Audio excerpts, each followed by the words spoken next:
Hello, bienvenue dans cette nouvelle vidéo. Aujourd'hui, nous allons voir comment savoir si tu n'es pas prête pour une relation sérieuse. On va entrer vraiment dans le vif du sujet juste après avec plein de signes. Tout d'abord, comme d'habitude, si tu n'es pas abonné à la chaîne YouTube Éclairage Amoureux, n'hésite pas à t'abonner. Tu retrouveras plein d'autres vidéos, à mettre des likes et des commentaires, puis surtout à partager cette vidéo si tu as une copine également qui peut être dans un sentiment d'hésitation ou pas être sûre si elle doit s'engager dans une relation sérieuse ou pas. Alors évidemment, tu as des passages, des moments dans ta vie où tu vas hésiter. C'est normal. En fait, où la frontière elle est mince entre une relation occasionnelle et une relation sérieuse. Tu vas te poser des questions et tu sais peut-être même pas trop quoi faire. Et ben à la fin de cette vidéo, je te dirai spécialement qu'est-ce que tu pourras faire. Mais avant, comment savoir en fait si tu es prête pour une relation sérieuse ou pas. On va distinguer 11 cas, 11 points, 11 signes qui vont te permettre de savoir si tu es dans ce cas-là ou pas. Alors tout d'abord, le premier cas, c'est vraiment, tu penses que tu n'es pas sorti avec assez d'hommes. C'est quelque chose qui revient, ça aussi, mais qui dégage automatiquement une certaine crainte, une certaine peur et peut-être un problème, tu te dis, de quantité avec une certaine qualité. Et en fait, c'est pas la quantité d'hommes avec qui tu vas être sorti, mais peut-être même plutôt la qualité des hommes avec qui tu es sorti. Comment tu les as choisis, comment ça s'est fait. Donc ça, c'est vraiment une première chose importante. Et si tu te dis en fait que tu n'es pas sorti avec assez d'hommes, c'est que tu n'es pas prête pour une relation sérieuse. Ça, c'était la première chose.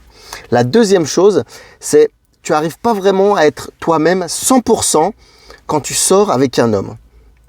C'est que tu n'es pas prête pour une relation sérieuse à 100%. Une relation sérieuse, tu dois être toi-même, tu dois pas te transformer ou tu dois pas faire plaisir à l'autre, tu dois être brut, tu dois être toi-même.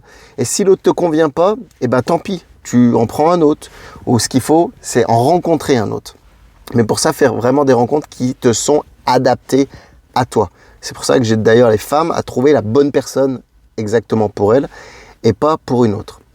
On dégage ça justement, on arrive à voir ça, grâce au coaching d'ailleurs.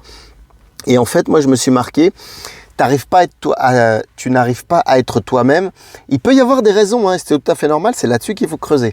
Ça peut être par rapport à des événements passés que tu as vécu et que tu as du mal à vivre encore avec. Peut-être à en discuter, ce qui fait que tu n'es pas 100% toi-même. Il peut y avoir des ambitions que tu as, des ambitions personnelles, des ambitions professionnelles. Tu peux avoir un caractère aussi, un caractère assez fort. Et ben automatiquement, il va falloir que tu trouves une personne assez forte. Plein de petites choses comme ça, tu vois, que tu n'arrives pas à être toi-même.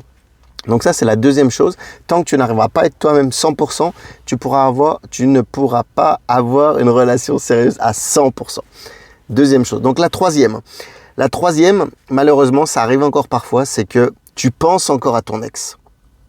Tu penses encore à ton ex et tant que tu y penseras, tu ne pourras pas te mettre dans une relation sérieuse, ce qui est logique. Il faut vraiment résoudre ce problème d'ex et après tu pourras partir sur une prochaine relation.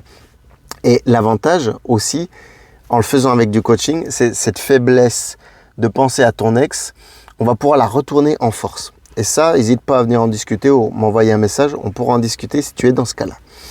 La quatrième chose, c'est que tu ne connais pas tes défauts amoureux. Ouais, tes défauts amoureux. Est-ce que tu en as déjà entendu parler? Peut-être pas d'ailleurs. Et en fait, les défauts amoureux, c'est à chaque fois que tu as eu une rupture, tu as pu tirer une leçon ou peut-être des défauts que tu avais, que tu t'étais pas rendu compte dans une relation précédente et que tu as pris conscience ou que cette personne t'a dit et tu t'es dit « Ah ouais, peut-être ». Et en fait, à chaque fois que tu as eu une rupture, normalement, tu as dû avoir une leçon à tirer ou un défaut. Si tu l'as pas fait, eh ben, c'est un petit peu le problème, c'est qu'à chaque fois, tu vas retomber à la case départ et à nouveau dans une rupture sans jamais comprendre pourquoi. Pourquoi j'arrive pas à rester avec un mec. Ça, c'est pareil. Lors des coachings, on peut creuser aussi pourquoi. Mais c'est pour ça que c'est important de connaître tes défauts amoureux. Au début d'une relation, soit tu le dis à la personne ou soit tu changes ce défaut pour pareil en faire une force également. Le cinquième point, c'est que tu ressens pas en fait une réelle compatibilité avec cet homme. Tu es avec lui, on te l'a recommandé, on t'a dit qu'il était cool pour toi, ou peut-être que y avait des choses qui t'ont fait dire que c'était un homme pour toi, et en fait, t'as pas une réelle compatibilité. et automatiquement, tu vas pas être réellement engagé à 100%. Et ça, pareil, ça va pas le faire, ça va pas permettre d'avoir une relation sérieuse. La 6e chose, c'est que tu peux être dans une période, dans un moment, d'avoir un besoin dans ta vie de te changer les idées. Tu n'es pas prête à te mettre dans une relation sérieuse. Ça peut arriver aussi. Mais si tu as ce mouvement de fuite, automatiquement, peut-être que ce mouvement de fuite, il est pour ignorer ou que tu as peut-être besoin de surmonter une épreuve ou un problème. Donc ça, il faut absolument bien le traiter parce que sinon tu vas le traîner comme un boulet au pied. Et ensuite, tu pourras vraiment te lancer dans une relation sérieuse. Mais ça, c'est pareil, ça fait partie des points.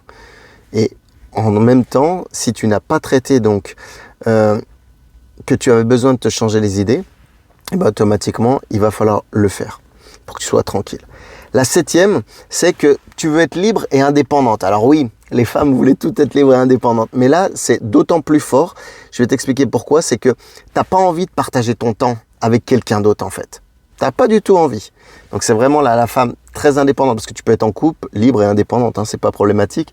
Mais quand je dis libre et indépendante, c'est que tu veux pas partager ton temps là, par exemple. Et tu veux pas avoir d'obligation. De partager des choses avec quelqu'un d'autre, tu vois, pas d'obligation, je sais pas, ça peut être ambigu ce mot, mais j'espère que tu m'as compris. Si tu m'as pas compris, n'hésite pas à mettre des commentaires dans la vidéo et puis on en rediscutera. Et par rapport à ça, si tu veux être libre et indépendante et que tu ne veux pas t'engager, pas partager ton temps, et automatiquement tu pourras pas te mettre dans une relation sérieuse. Tu auras plutôt besoin de te retrouver toi-même pour ensuite aller dans une relation sérieuse. La 8e, c'est que tu aimes tomber amoureuse. Alors ça, c'est un petit peu le syndrome du prince charmant, j'ai envie de dire. T'aimes ces petits papillons, les paillettes au début d'une relation. Et en fait, quand tu les as plus, tu t'arrêtes et tu passes à une autre relation. Mais ça, tu vas pas pouvoir être prête pour une relation sérieuse parce que automatiquement, tu vas rester sur des relations courtes. Et si tu recherches un petit peu cette nouveauté, cette paillette, il va falloir comprendre pourquoi tu as besoin de ça, premièrement. Et puis j'ai envie de te dire, même dans une relation, ces paillettes, tu peux continuer de les exploiter d'une autre manière. Alors peut-être que tu es tombé sur des hommes qui ne te convenaient pas, ou peut-être que toi-même, tu ne sais pas comment prolonger ces paillettes. N'hésite pas à en venir discuter, c'est pareil, on pourra en parler. Donc ça, c'est quand tu aimes tomber amoureuse. C'est la 8e. Il y en a 11, on arrive bientôt à la fin. La 9e, c'est que tu hésites entre 2 relations. Là, c'est un cas qui peut arriver aussi parfois. C'est-à-dire que tu sors, tu es avec un homme, mais ton esprit, il est avec un autre homme. Et ça, c'est typiquement féminin. Les femmes, vous êtes fortes pour ça. Et automatiquement, tu as 2 solutions là. Soit tu prends le temps d'attendre pour bien réfléchir, réussir à prendre du recul si tu n'es pas précis, si tu n'as pas de stress. Ou sinon, vraiment passer à l'action et faire les choses rapidement parce que ça va te torturer l'esprit. Là, c'est pareil, il va falloir mettre les choses au clair. Si tu décides d'attendre, il va falloir attendre avec une deadline quand même parce que sinon tu vas attendre des mois, voire des années, donc c'est pas le top. Mais il va vraiment falloir prendre une décision claire. La 10e, c'est le syndrome de la sauveuse. Je ne sais pas si tu en as déjà entendu parler de ça. Le syndrome de la sauveuse, en fait, c'est quand tu veux sortir avec un homme, mais que tu veux l'aider uniquement de ses ennuis, de ses problèmes, de ses douleurs, le soulager en fait. Et qu'est-ce que ça veut dire ça ? En fait, tu as besoin de te sentir bien dans ta peau, toi, et faire le bien autour de toi par rapport à un homme, pour une relation amoureuse, je parle. Et automatiquement, tu vas être avec lui par besoin de te remplir à l'intérieur, mais pas par amour. Et ça, automatiquement, ça va être un peu comme une certaine dépendance affective. Et ça, c'est malsain, parce que tu ne pourras pas créer une relation sérieuse.